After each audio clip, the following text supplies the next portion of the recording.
All right, 33 is the fossa ovalis. That's in the interatrial septum right here. 33 is the fossa ovalis, which is located in the interatrial septum. Okay. All right, the fossa ovalis is the remnant of the foramen ovale. The foramen ovale was open in utero, allowing blood to pass from the right atrium through the foramen ovale into the left atrium.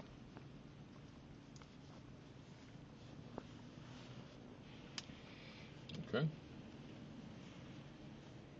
All right.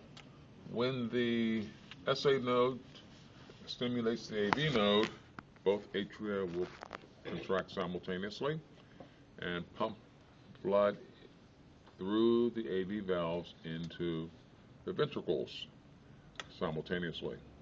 Okay. Now, let's look at the AV valves. The AV valve on the right side is called the tricuspid valve. AV valve on the left side is called the bicuspid valve or mitral valve. Attached to the cusp are heartstrings called chordae tendineae. These are they. See these strings? See the strings leading from the cusp? See those strings? See those strings leading from the cusp? Those are chordae tendineae. Chordae tendineae are attached to papillary muscles. See? Papillary muscles are located in the wall of the ventricles.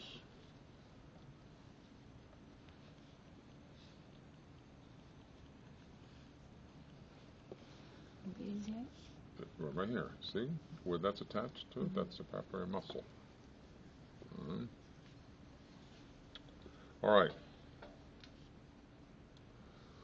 All right.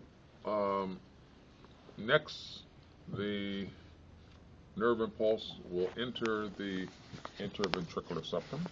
It's the interventricular septum, the septum between the right ventricle and the left ventricle, the interventricular septum. And within the interventricular septum, you have the bundle of His. Right here, the bundle of His. Okay? Ask a question. Right here is supposed to be septum. Yes. S-E-P-T-U-M. Okay. So correct my spelling. It should be S-E-P-T-U-M and not system. It should be septum.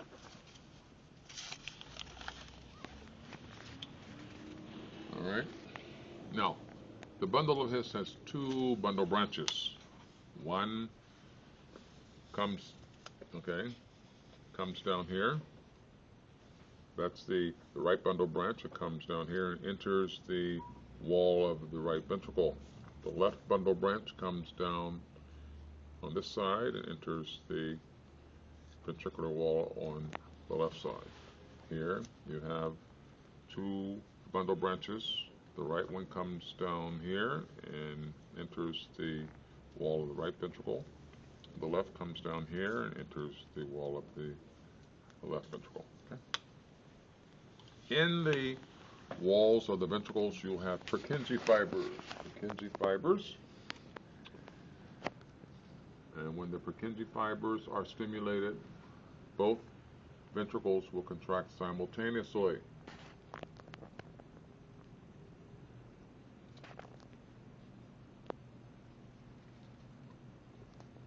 Now, when the ventricles contract, the papillary muscles also contract at the same time. When the papillary muscles contract, they pull downwardly on the chordae tendineae, closing the AV valves tightly to prevent backflow of blood back into the atria. It keeps it tightly closed so that when blood hits up against the closed AV valve, it doesn't open to allow blood to flow back into the atria. Okay? Okay. Now, let's follow the pathway of the blood from the right ventricle. Okay? Blood will then enter this cone-shaped area called the conus arteriosum. Conus arteriosum is this cone-shaped area leading to the pulmonary semilunar valve. So the cone-shaped area leading to the pulmonary semilunar valve is called the conus arteriosum. Okay? All right? Right here. Conus arteriosum. All right, the blood will then pass through the pulmonary semilunar valve into the pulmonary trunk. So this is the pulmonary trunk, which is number 7. Pulmonary trunk is number 7. Okay. Pulmonary trunk will then divide into the right and left pulmonary arteries.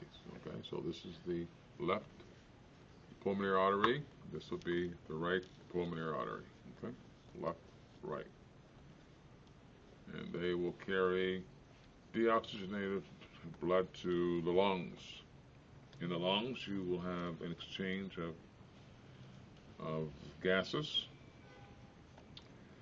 And when the blood is oxygenated, it's brought to the left atrium by way of 4 pulmonary veins. So you have 2 from the left lung and 2 from the right lung. Okay? So these are the pulmonary veins. Okay? The red ones? The red ones are the veins? Yeah, because they're carrying oxygenated blood. Okay. When the left atrium contracts, it pumps blood into the left ventricle.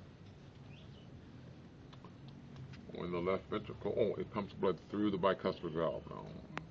Bicuspid valve is on the left side. When the left ventricle contracts, it pumps blood through the aortic semilunar valve, right here. You see that? 39, right? 39 is the aortic semilunar valve. Okay. Aortic semilunar valve. 39. Aortic semilunar valve. Okay. 39. And that leads to the ascending aorta. 13 is ascending aorta, which leads to the aortic arch, which is 14. Leading from the aortic arch, you have 3 arteries. 17 is the subclavian artery.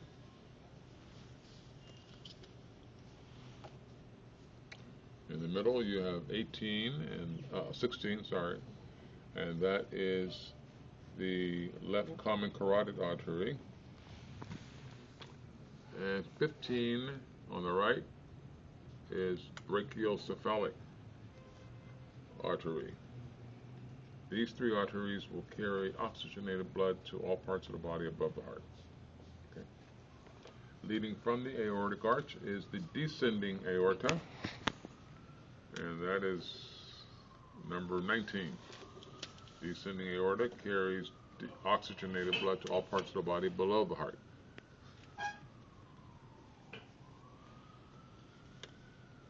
Any questions so far? Okay, let's look at this. 18 is the ligamentum arteriosum. 18 is the ligamentum arteriosum. The ligamentum arteriosum is the remnant of the ductus arteriosum. In utero, the ductus arteriosum is open, and this shunts blood away from the lungs. Remember, in utero, the blood is oxygenated through the placenta and not the lungs. So, blood is carried from the pulmonary trunk to the aortic arch through the ductus arteriosum.